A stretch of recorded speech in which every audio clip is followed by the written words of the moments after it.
Open your mouth. Spread your legs. Clear. Let's go.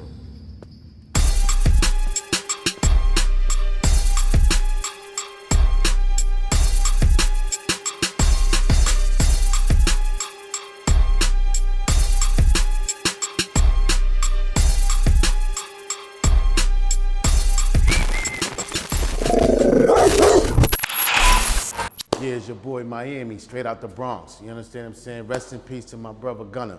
You know what I'm saying? We got Dot, dog in the yard. He went to jail when he was 24. Came home when he was 29. Stay tuned.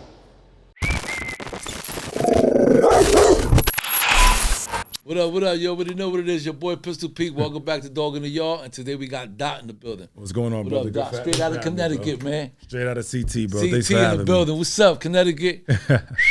Dog in the Yard. Word up. What's up, Dot? How you, man? I can't call. I feel great, bro. Thanks for having me. We took the train down here. It was good. Nice little ride, man. So I'm happy to be here, bro. Appreciate you, man. Appreciate, coming through and all that, man. So what's up, man? Talk to me a little bit about yourself, man. Your upbringing a little bit. Like. So I'm from Stamford, Connecticut. First of all, let me just, again, this is my largest platform. I want to give you that. Okay. Thank you for having me on my largest platform to date. Appreciate that. But I'm from Stamford, Connecticut, born and raised, born in '83, like I told you. You're a young man, man. You good. You're young. I'm trying to figure your age out. Maybe by the end of the show, we'll figure it out. But you look I'll good, tell you man. at the end of the show. Yeah. You look like my age. We look the same age, but I know we ain't. But yeah, I'm born in Stamford, Connecticut. I had an older brother who was murdered a couple years ago. Okay. I got an older sister, so it's just us two now. But two parents got divorced. Regular things. Got in the streets. So you've been Connecticut all your life? Yeah, my whole life until the bid, whatever. That was the only time I was ever outside of Connecticut. But my whole life, I'm born and raised there. Mom's dad. Yeah. So my mom and dad was married. They got divorced when I was about, I want to say 3rd grade or something like that. Okay. But he stayed local. Went across town. So I got both parents. Had both parents. Yeah, they were still there. Yeah, for sure. Phone call away. Not even affect you in any kind of way. Sometimes I say no, but the crazy thing is, like, my brother had actually moved in with my father, so we had split up, like, at a point in life, and the differences between us I really seen because my father's Jamaican, my mother born Stamford, Connecticut, so I'm half Jamaican. Okay. So my brother was like really Jamaican though, like you were to talk to him, he listens to music, cook the food, like he really got that culture on him, and I ain't really get as much as that as much as the culture on me. Because I didn't wake up, you know what I'm saying? Yeah. In the household, but I'm sure there's so subtle you don't eat differences. Jamaican patties? We just had some Jamaican patties, man. I eat all the Jamaican. Now I'm up to speed, but when I was younger, it was a little different for me because I'm in like the hood, Black American hood. I got you. Fried chicken, collard greens, whatever. So my pops used to get so mad, like we bring us to our aunt's cribs and Queens for Thanksgiving. I'm not eating the food, like shit like that. Yeah. But it just, I'm raised in a Black American house as opposed to him raised in a Jamaican household. So it was subtle differences, so I'm not really sure how it might have impacted me for real. But I know we was different. Yeah, it was different. Yeah, for sure. So, what age you start getting at yourself? Like Connecticut. Like, what was up there that you was into that made you, hit the streets and and take a different route? You was going to school. Like, what was that turn point? Yeah, it started off great. I think for most people it starts off great. It started off great. In Stamford and the part of Connecticut I'm from, I've always said it's a very special part of Connecticut because it's Stamford. It's like the first major city you hit in Connecticut. Okay. So we kind of almost border New York. We like right here, bro. Like 25 minutes, I'm in the Bronx. 20 minutes, I'm on Fordham. So everything I did was the city. Drugs, haircuts, shopping. It was always go to New York, parties. It was always come to the city. So our city was like positioned well for that because I got access to cheap drugs in New York. But I got big money in Connecticut. Okay. So for so it was like a perfect storm of things. But we started off pretty normal like everybody do, and then you just be outside, you see the money, and you just start dabbling, bro. Yeah, you start getting into it, and you like shit. Like, you ain't gonna watch people making money in front of you too long, and you don't have it. Like you're like, man, I need that. Yeah. So that's how it was. I'm outside with my boys every day watching it. My brother, he was getting to it. I'm like, yo, man. What age was this? So I was like, I started messing around probably like 16, 17, here and there. That was like dabble. full commit, probably like 19, 20. I like full commit, like Yeah, all the you was way all in. in. All the way in, straight At up. this point, where your moms and pops was at in regards to, did they knew you was out there doing your things? No. Yeah, so my pops, like I said, he didn't live with me, so he really, he really didn't know because he wasn't part of my day-to-day activity. But he had my brother to worry about. Like my brother, like God bless the dead, my brother was like, for everything I am, he was that times 20. Like, Yeah. so my pops had his hands full over there. You know what I'm saying? So he really couldn't even really probably watch us both. But my mom, and she was very active in the community as well. And she was outside a lot, helped a lot of people. She was helping guys with pardons and all types of stuff. My mom was really, really heavy in the community. And so she saw us, but she never really knew. And I come in with jewelry or come in with something on, and I'd just be lying. Like, y'all went to the casino, I hit for 5 bands. I'm just, you making stories up. I'm in the streets gambling, whatever. You just making stories up. So for a while, I think it worked. But I mean, my mom wasn't dumb. My mom was like, my mom knew. Like, she probably knew. You know what I mean? You think you beating up? You think you beating up with the shit? She like, knew, man. I remember my brother used to come to the crib high as shit. His eyes be red. She be like, she come in the room like, boy think I don't know what's going on. Like, she tell me like, man, they high as hell out there. Like, she knew what was going on. So I don't know. She probably knew. Yeah. She probably knew, bro.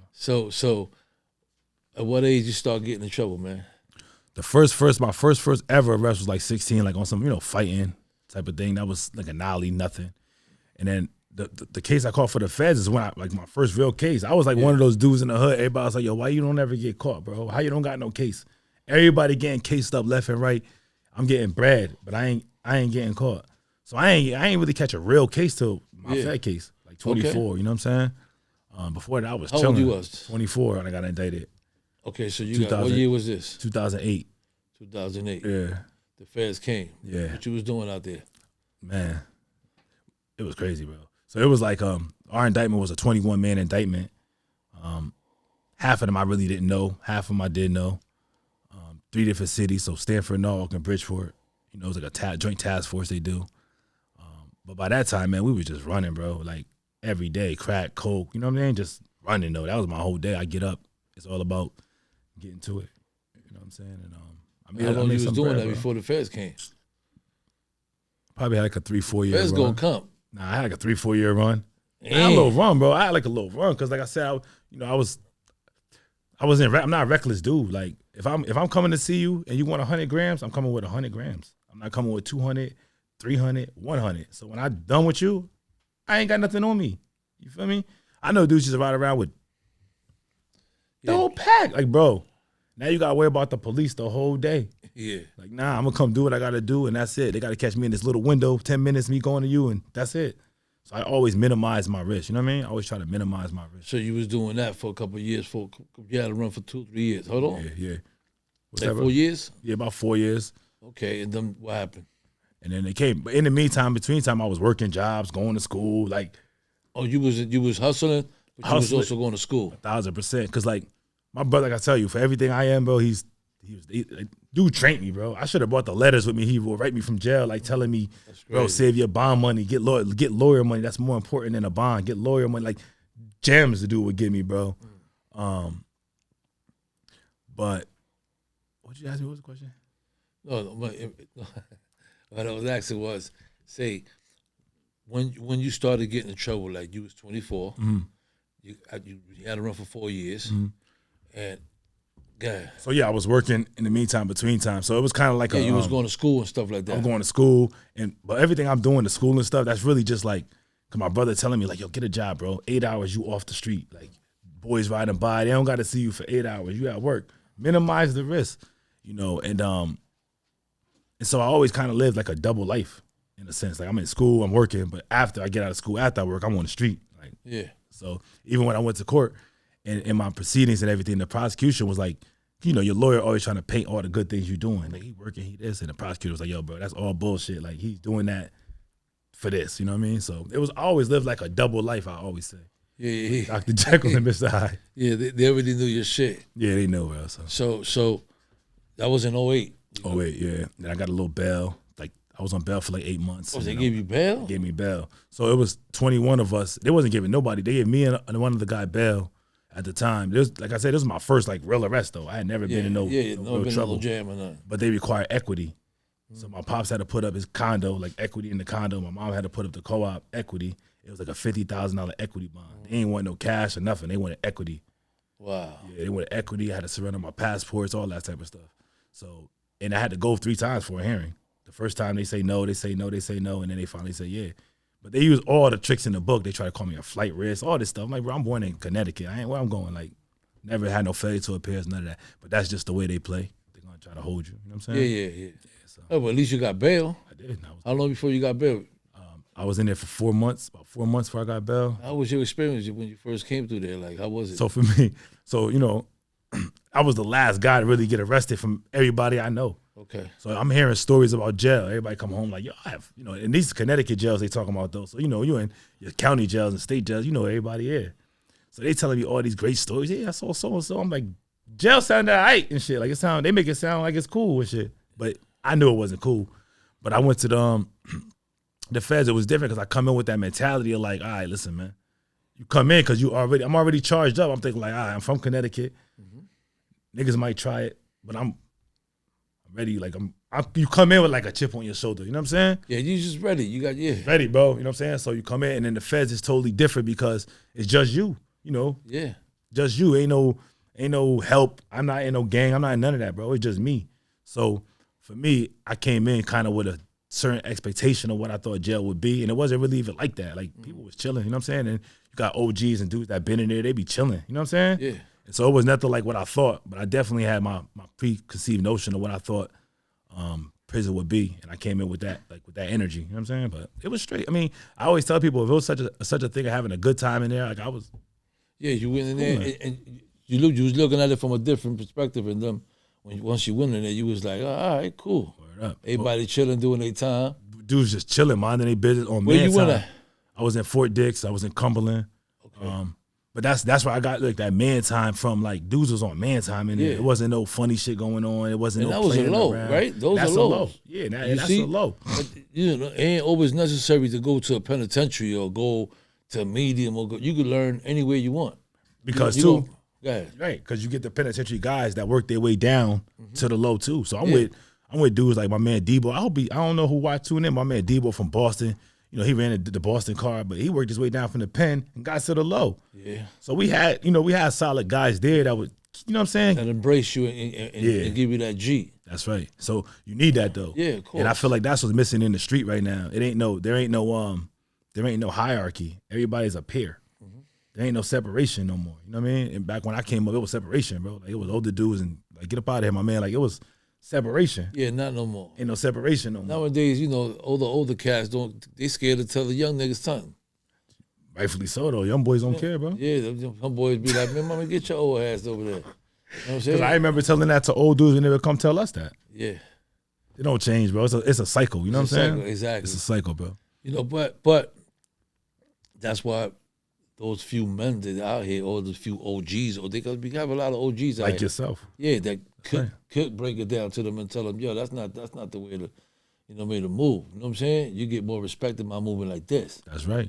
You know what I'm saying? And that's the trick I fell for, and a lot of us fall for. You know what I'm saying? You think one thing, like I gotta go this route, like this the way to go. Yeah. And then you go through life and you're like, oh shit, like if I'd have focused on something else or whatever, it would have been different. So like you're using your wisdom and experience that you learned to give back to the people. And that's what's necessary though, because there's not enough people who've been there already to tell you not to go there, bro. Exactly. You know what I'm saying? So that's the problem we having. Yeah.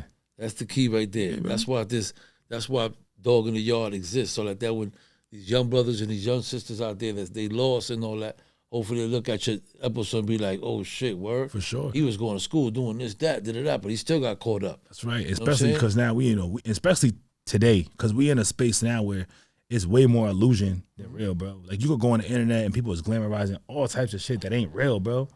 And so for somebody like yourself who really been through it, we got to hear it from you. Yeah, you know what I'm saying? Because you've been through it. And it's like, you got to separate the real from the fake out here. There's so much fake shit out here. It's so fake, it's easy to get caught up too. Easy. You know what I'm saying? Because there's no guidance. At all. So, ain't nobody telling you, my man, fall back. Fuck you doing. And that's what's necessary. Somebody, accountability. It ain't nobody pulling each other up. Everybody co-signing the bullshit. Yep. Because it's my friend. I'm going to let him do some bullshit. Nah, bro, you wrong, bro. Hell fuck no. And so I came up in, those Like those principles, like right is right, wrong is wrong. You good. That's it, bro. That's it. You good. You got your, you went through the system. You did your time. You home. You know what I'm saying? Right. But when you was in there, I mean, how challenging did you go to school? Like, what, did you continue going to school? Like, how you did your time? And I did. So I'm how a much credit. time you got too? I got 60 months or 5 years. 5 years. It was a mandatory minimum. You know, they can't even go under that unless you get a 5K1, you cooperate, or you get a safety valve. And I ain't getting either one, so I got the mandatory 5. And I credit my father to the way I did my time because, and he gonna see this, but in my mind, my father was the real strict, firm one. He was like always I'm like, damn, I let this dude down. He gonna ream on me. Like my mother, I'm like, man, mommy and shit. Like my father, I'm like, man, what this dude gonna say about this case? And he didn't even trip out. He was like, yo, man, use this time, bro. Like you running crazy out here. Use this time to like focus, think, come up with a plan. And that's how I approached it. So when I came in there and dude's telling me I'm locked up, I'm like, nigga, you locked up. I'm in school, nigga, you in jail. Like that was my energy in there. You locked up, nigga. Speak for yourself. And so I would go in there and just approach it like a boys' school. Like, and I just got sharp. Like a boy, like the army or some shit. Sharp, bro. I got in there. I got certified for personal training in there. There you go. I did the correspondence. Got your NPT? NPT, yeah. I got the correspondence. You know what I mean? I got you. Yeah, CO stood over me. You know what I mean? Yeah. You know what I mean? I did, played a lot of chess. Okay. Played a lot of chess, bro. I played a shitload. Like I got nice at chess. And that's how I did my time. Reading, getting sharp. I break. That's how you do it. That's how jail was for me. Like, whew. That's a good way to do your bid. That's it, bro. It's all life, all about perspective. Though. Absolutely. Every single thing you approach it, the way you frame it, and then the way you approach it is gonna dictate what you get from it. Yep. Lemons into lemonade, like you know what I mean. That's all I'm. So gonna when you finally came home, I came home in 13. So I came home in 12, and then they sent me back though. Okay, what happened? Yeah. So in the feds, everybody got phones and all that stuff. It's a big problem inside the jail with the cell phone thing. Okay. But in the halfway house, you still fall under those BOP rules. Right. So 100 series, they write you 100 series in the halfway house. It's the same as they wrote you 100 series in the jail. Oh, okay. You know what I mean? And I had the RDAP program, the drug program. Okay. So when you take the drug program, they take a year off your sentence and send you home. But if you violate that in the halfway house, they take the year back. And you'll go back and do the year. Wow. So they sent me back for using a cell phone, bro. Like, I got the paperwork. I appealed it. That was just the rules. Huh? You broke the rules? Broke the rules. But the rules didn't make no sense though either though. Because inside the jail, they frame it like 100 series because it's in the jail and the cell phone is clearly a threat inside the jail. Makes sense as a threat, right? Because it's unmonitored phone calls and I get it why it would be 100 series shot inside the jail. Right. But why is it 100 series shot in a halfway house? Yeah, I don't understand it either. It make no sense. And so halfway house, you go home, you go. I was in the streets. Yeah, I was in the. You need a phone. I was running late for the train. I called the halfway house. I was with my brother. Damn, from my phone. He see the caller ID. He like, yo, you want a cell phone? I'm like, yeah, bro. He like, yo, you supposed to use a pay phone. I'm like, what? And he wrote me 100 series for that, and they sent me back. I appealed it all the way up to Grand Prairie, Texas, BP8, BP9, BP whatever. Nothing. They didn't respond till I did the year. I got home and got the shit in my home mailbox. They was like, yo, use a pay phone. They still told me that. They still found you guilty. Yeah, they wasn't gonna admit like, oh, this is stupid, because they don't do that. They don't admit. They don't do that. That's crazy though. Super crazy. I got the paperwork. I should have brought that probably with me though. I got the appeal paperwork, everything. I try to. Yeah. And I'm sitting, and then the crazy shit is, I was like, when they sent me back, I went from the streets to the shoe, like straight from the streets to the hole. What just to fuck your mental? That shit was crazy. I was in the hole for 2 months, and then because that shit right there to fuck your mental. You get a little taste of the street, and all of a sudden they lock you up, boom, real quick, and they put you in a box. You fucking go insane. And the crazier shit, you lose your fucking head. The craziest shit, the day they come and get me, because they don't tell you, just come. The day they come and get me, the halfway house told me I was going home on home confinement that day. So I'm laying in my bed. I got all my shit packed in the corner, and I'm waiting. And the marshal's coming like, yo, you coming with us? I'm like, nah, I'm going home, bro. He's like, nah, you ain't going home. I'm going home. He's like, nah, you coming with us. And took me back to jail and right to the shoe. That shit was crazy. Crazy. Oh, that shit was fucking complicated and difficult, man. Crazy, bro. I mean, you must have been going through it at that point, man. Just to be home and get a taste. Yo. And all of a sudden they put you in a box. I was so confused. I read the For those that don't understand, I've never been in jail. That's like taking you off the street and putting you in your bathroom. Dead ass, you know what I'm saying? And locking you up in your bathroom, keep you there, 23 hours a day, take you out to the kitchen and shit real quick to eat something. I could bring you back. Nah. And you only get the 2301, the 1 hour of rec. If you wake up 5 a.m. Yeah, but that's good enough to break anybody down. 1,000%. To take you straight from the street, straight to the box. 1,000%, bro. You know what I'm saying? That shit lose your fucking mind. 1,000%. Yo, it did though. It pushed me though. Like, I read the whole Bible, bro. I believe you, bro. Because I'm in there, I'm like, what the fuck am I doing? I had to read the Bible, man. Like, yo, what is going on? That's the only thing that would have kept you insane, kept you focused. You know what I'm saying? Kept you with your faith. You know what I'm saying? You're like, oh, okay, this is gonna keep me going. Yeah, bro. It pushed me like right to God. Yeah. Because I was confused. I'm like, yo, what is going on, man? Yeah. And so I just read the Bible, and then from there they sent me to because really they was reclassifying me. So they was like, while we figure out your points, we're gonna put you in the SHU. Because I went home from a camp. Okay. So they sent me back to the camp because that's what the RDAP program was. And they was like, yo, until we figure this out, you guys stay in the SHU. And then when they finished figuring it out, they shipped me off to Miami. I did a year in Miami. Okay. Downtown Miami. So I don't know, you down there a lot. Yeah. Big building downtown. I did. Joe was in MDC. there. Joe was in there. MDC. Yeah. In Brooklyn. I was still in Miami. In Miami. I actually was still talking to dudes because he might have went in there like right after I left because dude was like, yo, Fat Joe here. Yeah. I was like, oh shit, because I still was in communication with a few guys from there. So I just missed him. Like I just left type of thing. Okay. He must have went in for that bit he did. Mm-hmm. But that shit was crazy. So came home. Yeah. You finally you did the violation. Yeah, I came home and tried a bunch of things. I tried throwing parties. You're still attached to like what you think you were. You wasn't no longer on federal parole. So I was on 4 years probation, but I got off that probation early. I'll tell you about that. But I was on 4 years probation, and at first I was just doing nothing. Got a job, worked at the gym. I worked at Near Sports Club. I was working there. Okay. Had a job, chilling. Then I started, trying to do my thing on the side, like boat rides and different parties, but it just wasn't really working out. Right. And so I tried a bunch of things, bro. I tried parties. I had a liquor store. Okay. We closed that during COVID. We tried a bunch of stuff though, bro. But now I'm doing the podcast. I'm doing this clothing line. I'm doing community give backs and stuff like that. That's what I'm doing now. And what motivates you to do that? My life.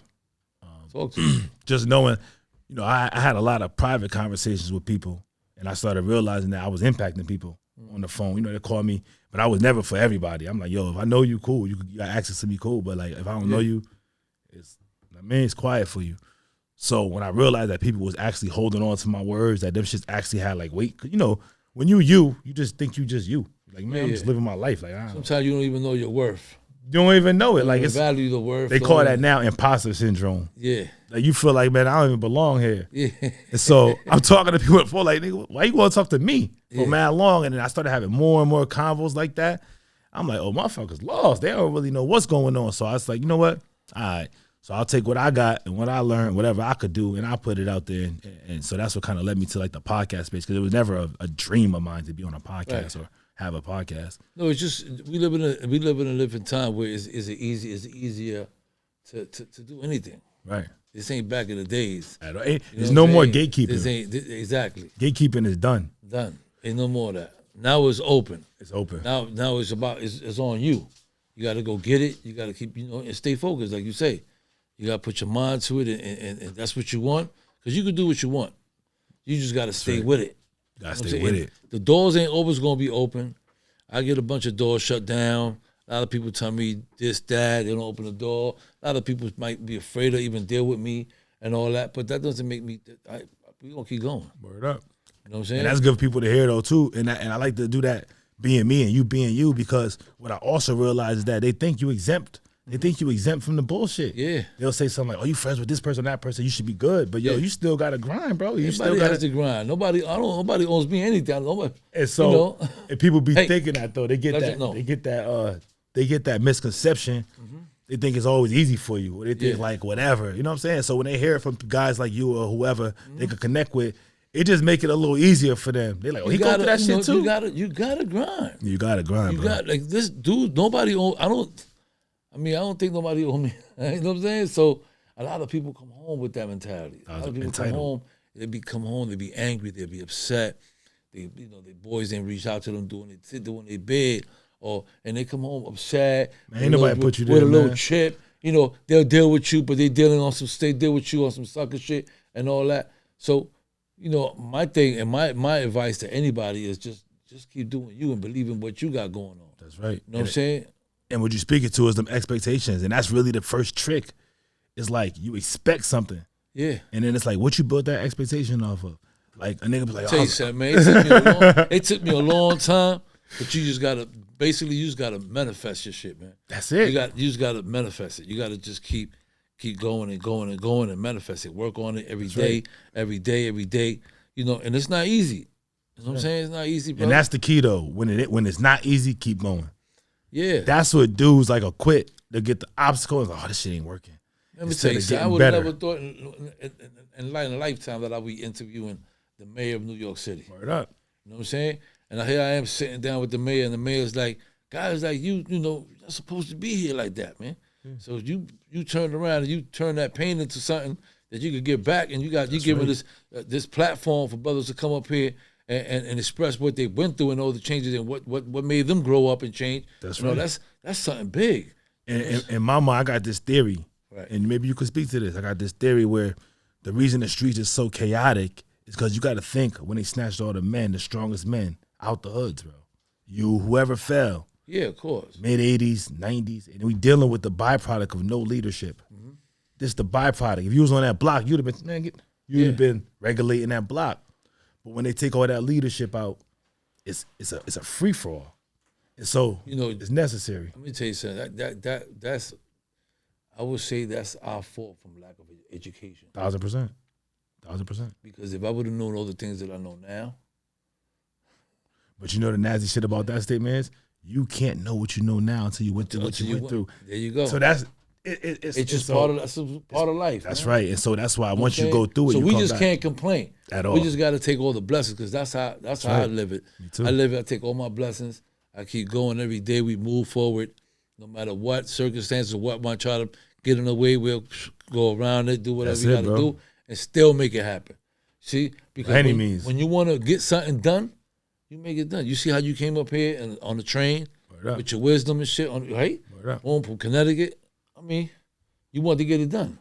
In order for you to take it to that level, you gotta do these things. Gotta execute. You know what I'm saying? Gotta do it.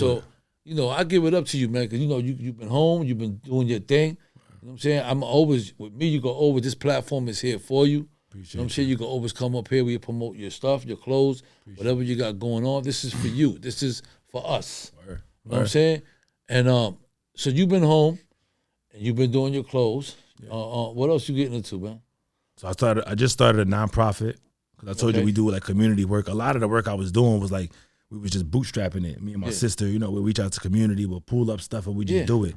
But now we, starting to legitimize things and getting things, the systems. Yeah, do it the right way. The right way, you know what I'm saying? So I just started a nonprofit, so we're gonna be doing a lot of work through that. Like I got a trunk or treat coming up, October for the kids. Like so, I really just do. I'm just using me, bro. That's good. Yeah, to lead and to be an example, like absolutely. And so one thing too, I want to give you too, like about this podcast in particular, and why I was excited about it, is because I want to see real niggas win. Mm-hmm. Like I'm born '83.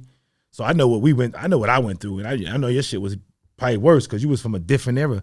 But when you turn on the TV, I see all these squares winning, like, and nothing, and no knock to that. Mm-hmm. But like, y'all ain't been through shit, bro. Like, where's all the guys that survived? You know what I'm saying? So all the survivors, I love to see them come out on the other side like you're doing and give it back because we deserve it and you deserve it, especially putting in and going through what you've endured, bro. You deserve to have a life that's. No, I get it, and full, I appreciate that too, because that's how I feel about everybody that comes up here. Everyone that comes up here, my biggest thing is keep going. Right. You know what I'm saying? Because, like you said, it's a bunch of suckers out there that got it. Right. You know what I mean? But that's okay. Yeah, okay. You know what I mean? You know why? Because we here. That's you know right. What I'm saying? We gonna get it too. That's right. And now we ain't all over the place. Now we focus. 1,000%. You know what I'm saying? So 1,000%. It's never too late. Ever. You know what I'm saying? As long as life is hope. That's right. You know what I mean? And I tell everybody, like, there's a difference between like motivation and commitment, bro. Mm-hmm. Motivation mean I get up today and do it today. I'm motivated. Yep. Commitment mean no matter what happened, I'm there. I'm committed. Yeah, you're there. No, I tell somebody, yo, come to Stanford. I got 10K in the bag. You'll commit. Yep. You'll walk if you got to. Absolutely. And so you got to treat all your dreams the same way. You got to commit. Absolutely. And that's the difference. Once you commit to something, stay with it. What you think about prison reform? It is necessary. And I told you off camera, I would love to involve myself however I can in that, because I'm not one of these people that believe that we should abolish prison or something. Like, that's a crazy idea, because if we don't have no police in prison, like, it's every man for himself, bro. Right. Survival of the fittest, and who gonna have it all? The strongest, the biggest, whoever. So there is an inherent need. Should be like the purge out here. Should be like you got to get it how you live, and then you don't got it, you don't have it. And so there is an inherent need for police, prisons, things like that, but it needs to be reformed. There's nothing in prison that is telling you be better. There's nothing in prison that's helping you get better. Everything is your free will, and that's cool, but like, free will is what got me here. Right. I need a little guidance right now, a little mentorship. And then, so prison needs to be reformed on many levels, not just the bail system, or not just every layer of it. Every layer of it, from the way they're able to charge you, that should be reviewed before you get charged. I mean, there's so many fraudulent charges, and people lose to the charge. They just cop out because they're scared. They might not even be guilty for real. Facts. There's so many different things that That's a fact. are, you know what I'm saying? Of course. That are in the way up until you reach the actual prison that's wrong. And so once you get into prison, though, everything's wrong. Everything is wrong. Everything's wrong. So there's absolutely a need for prison reform. And if we are really seriously interested in reforming people, and it truly is the interest of justice, then where's the help? I had to do the personal training. I got certified for personal training in jail, but that was something I had to do. I had to pay money, send it out, write them outside company to mail it in, do correspondence, and the jail allowed it, but they didn't assist. I studied it myself. Right. You know what I'm saying?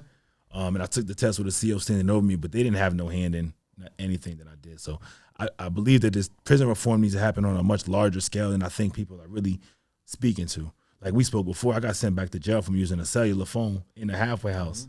And so those little mishaps, and we talk about finances, we talk about what's $50,000, $60,000 to house an inmate per year. You got to feed them, you got to clothe them, you got to insure they'd them. rather send you back to jail than this shit was crazy. So $60K, I'd rather spend $60 on me than say, damn, that was wrong, and send me back. So there's a lot of things that are wrong in the prison system, and it needs to be reformed on a larger scale. On a major scale. It's way off. Yeah, man. So what's up, man? What else, man? What's up? Talk to me about your clothes. Like, I mean, what you got on and all that, man? Yeah, so it's so funny. So my brand, I got a clothing line I started. So I got a bunch of going on. So I told you I got the nonprofit. I started this clothing line. I started my own podcast. The podcast is called Politics as Usual, just like this brand is called. Okay. And it's so funny. When I first got this brand, people were scared to wear it. So I wish I knew you then. I would have brought you one because you strong. I was only bringing it to strong dudes. I dropped some shit off at Styles P Juice Bar. He wore it. You know what I'm saying? I'm like, who can I find that? You gotta give it to the real ones. Real niggas. I'm like, who won't give a fuck? Like, you know what I'm saying? They see all these K's and all that. Like, who's strong enough to carry that? And so I went to Styles P Juice Bar. I dropped some merch off there. He wore some shit. Shout out to Styles. You see this? Thank you for wearing it. Real ones. That's right. I gave it to strong dudes. Like, it was hand picking dudes. I'm like, who? Yeah. And so people were scared to even wear this shit. And I went to go get a light made. Dudes was like, I ain't making you a light. And I think it's because of the 3Ks. They see the KKK and lose their shit. But what the brand represents is, the logo represents is politics as usual. So we all know the Jay-Z Politics as Usual, the song, and how we just kind of spoke to the politics in the hood, hood politics. But this is world politics. This is politics, and this is the normalcy of all of it. So crooked politics they've used in history to oppress people. Racism has been used to oppress people. Capitalism has been used to oppress people, and it's all normalized. Like, so that's what the clothing line represents. And I take these images, like this is Cecil Williams drinking out of a white-only fountain. I'm never gonna put us looking like victims. Like, I don't want us looking. Yeah, of course. I don't watch slave movies. I'm tired of watching us get our asses whooped. I got you. So I just put stuff with us like being like brave and bold. See what I got out there. You got Malcolm here with the M1 carbine at the window. So I just show us in different lights and explain the context of the picture of what's going on in the image. So I use like mad different pictures. So that shirt I gave you was a hotel manager pouring acid into a swimming pool. Oh, let me see the shirt. The shirt crazy. So, and these are real photos. So I grabbed his shirts. You know what I mean? Oh, I'm lying. My bad. That's the wrong one. That's the Malcolm one. That's the Malcolm one. My bad. It's my fault. That's all right. We're gonna I'm actually wearing that one. We're gonna still put it out because I want the people to see it. And I'm wearing that one. I'm telling you about. Let me show you. Let me do this real quick. You're a hell of an editor. I know you. I know you the man. You got these cameras. Let's go right here. But this is what I mean about the guy with the swimming pool shit. Yeah, this is dope right here. I like See this. bro? Oh yeah. So in this picture, he's pouring acid into a pool. Oh, pardon me. So what was happening in this image was there was a Yeah, break it down. yeah, it was integration protest. They was trying to getting back into integrating things after segregation. So it was a black person and a white person in this pool. If you can see it, you'll see it. There's a black person and a white person in this pool. Yeah, I see it. But the hotel manager didn't like that, so he spiked the pool with acid to get him out the pool. Wow. So I highlight these type of things just to show like, yo, it's much bigger than what you may think, the problems may be.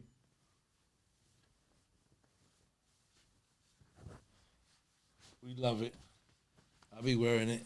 Thank you, brother. Yeah, man, you strong. I got you. You strong enough for it. So I got really was you. hand picking guys. So Styles, when you see this, bro, you was hand picked, and I'm a super duper Styles P fan too. So it was like my brother. it was like one of those moments like, wow, you watch somebody you listening to wearing your shit. I'm like, that's dope. So shout out to Styles for anyway. With that being said, Doc, man, I want to thank you for coming, man. I appreciate you for having you, man. Definitely, you have bro. a lot of knowledge and wisdom. Keep doing your thing. Keep spreading that love. Thank you, bro. You know what I'm saying? That wisdom, because wisdom is to be shared. Exactly. You know Nothing belongs to you, man. I love what you're doing. Thank you, bro. Love what you're doing. You can always shoot me some shirt. I'll put them on. Like I'm going to put this one on today. Don't worry appreciate about you. it. Send me You'll the see it in size. one of my- I hit CK. You'll see them on one of my episodes. Appreciate you, man. You know what I'm Thank you, saying? brother. And that's how we Appreciate do that. it, man. With Thank that you, being bro. said, you already know it's your boy, Pistol Pete, Dog in the Yard. Word up. Doc, anybody you want to shout out? Homies, family members, somebody that you, I gotta shout out anything. the fam, always the fam. There you always go. supporting me, always holding me down. Shout out my sister, because There she you always go. hold me down. It's my prayer warrior. There you go. Big hat lady. She prayed for Gotta me all give day. it to them. Gotta give them the flowers I right gotta now. give them their flowers. That's right. Word up. And with that, you already know, Connecticut, we fuck with you. We love you, man. It's your boy, Pistol Pete. You already know. Shout out to my brother, Jovito. He gave me that Bronx hat. You already know. Regular shit. Pistol Pete, Dog in the Yard.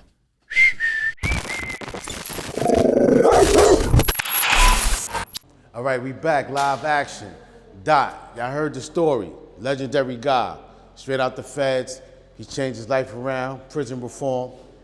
He do a lot for the youth. You know what I'm saying? He got a clothing brand now. You know what I'm saying? He's doing good. Y'all know what it is.